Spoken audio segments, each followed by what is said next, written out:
తుళ్లూరులో వివిధ కార్యక్రమాలు జరిగాయి. వివరాలు రాజధాని రిపోర్ట్లో.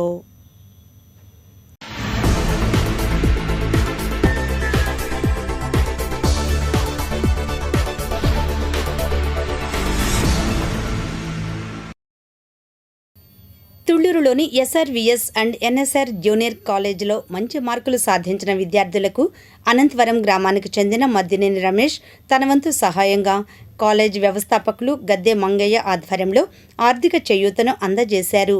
ఈ సందర్భంగా కాలేజ్ వ్యవస్థాపకులు Gadde Mangaiah, college principal Subbarao, Maddineni Ramesh City న్యూస్తో మాట్లాడారు. ఇంకా ఈ కార్యక్రమంలో ఎడ్యుకేషన్ సొసైటీ సభ్యులు జొన్నలగడ్డ శంకర్రావు, లంకా సుధాకర్ రావు, జొన్నలగడ్డ కిరణ్ కుమార్, రావెల సాంబశివరావు, వజ్జ రంగారావు, జమ్ముల అనిల్, జమ్ముల హరికిరణ్, గుర్రం నాగేశ్వరరావు తదితరులు పాల్గొన్నారు.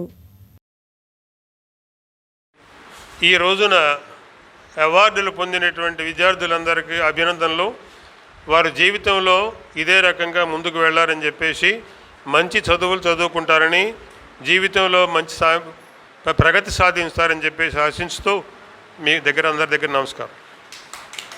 ఉత్తీర్ణత శాతాన్ని సాధించిన విద్యార్థులకు, వారి తల్లిదండ్రులకు కళాశాలల తరపున శుభాభినందనలు. ఈ సంవత్సరం ప్రతి ఒక్కళ్ళకి ప్రతి 6గురులో ఒకళ్ళకి 900 మార్క్స్ రావటమే కాకుండా 10th క్లాస్లో మాకు ఏ మార్కులు అయితే ఇచ్చారో, మరొకసారి చెప్తున్నాను, 10th క్లాస్లో ఏ మార్కులు అయితే ఇచ్చారో దాన్ని హైక్ చేశాం. ఇది దేనివల్ల సాధ్యమైంది అంటే కేవలం కాన్సెప్చువల్ ఎడ్యుకేషన్ వల్ల మాత్రమే సాధ్యపడింది.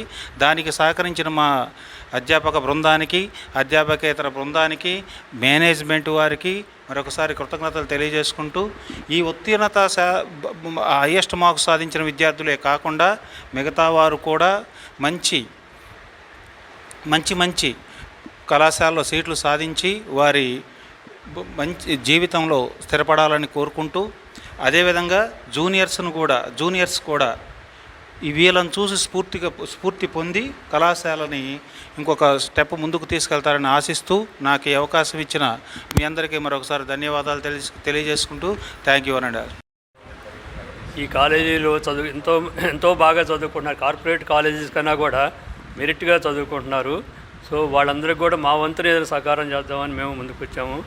ఇంతకుముందు చెప్పినట్టు కూడా ముందు కూడా మీ ఆర్థిక ఇబ్బందుల వలన మీ చదువు ఆగిపోయేటట్టుంటే కాలేజీ కమిటీ వారిని సంప్రదించండి. నా వంతు సహాయం తప్పకుండా చేస్తాను. మెరిట్ లేకపోయినా పర్లేదు, మీరు చదువుకోండి, డిగ్రీ చదువుకొని మంచి ఉద్యోగాలు తెచ్చుకోండి. మా సహకారం తప్పకుండా ఉంటుంది. మందడం గ్రామంలోని బంక్లో ఆయిల్ నిల్వలను ఉంచుకొని మధ్యాహ్న సమయంలో వాహనదారులకు పెట్రోల్ కొట్టకుండా సాయిలీల ఫిల్లింగ్ స్టేషన్ బంక్ను క్లోజ్ చేశారు. సమాచారం అందుకున్న తుళ్లూరు ఎంఆర్ఓ హరిబాబు తనిఖీ చేయగా ఆయిల్ నిల్వలు ఉన్నట్లు గుర్తించారు. తక్షణం ఆయిల్ బంకును ఓపెన్ చేసి వాహనదారులకు పెట్రోల్ సప్లై చేయాలంటూ ఆదేశించారు. బంక్లో పెట్రోల్ ఉంచుకుని బంక్ను తెరవకుండా ఉంచినందుకు వాహనదారులు ఆగ్రహం వ్యక్తం చేశారు.